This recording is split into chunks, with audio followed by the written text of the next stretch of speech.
lại. Mình nào say đắm vô vàn, sao mới xa cách nhau. Where we go, người ơi. Where we go, em ơi. Where we go, về đâu. Yêu thương cho tới nơi đâu.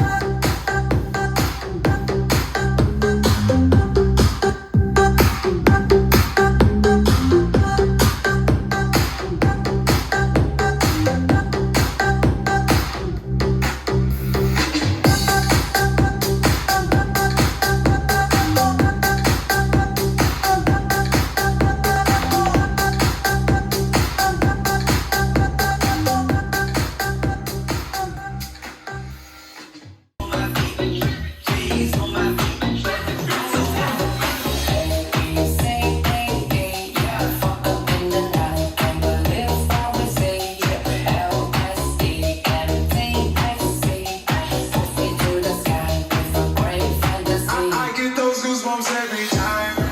I need that high, throw that to the side. I get those goosebumps every time. Yeah, we ride around, we throw that to the side. I get those goosebumps every time.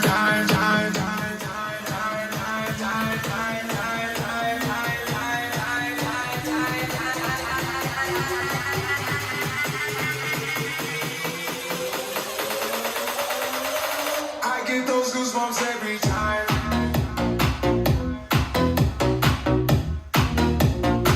I get those goosebumps every time.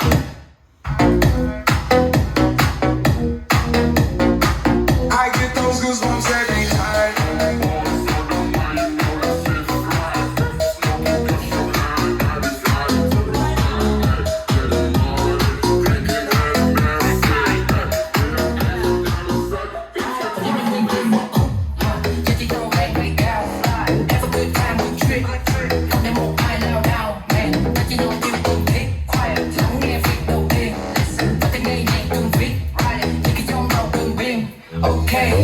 Cảm giác ngồi thân, không gian thay đổi như khi ta đeo VR.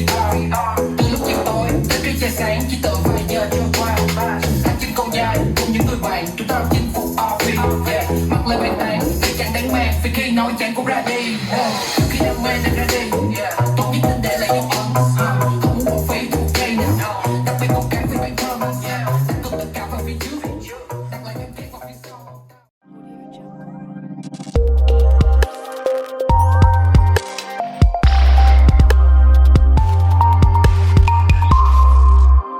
Audio Jungle.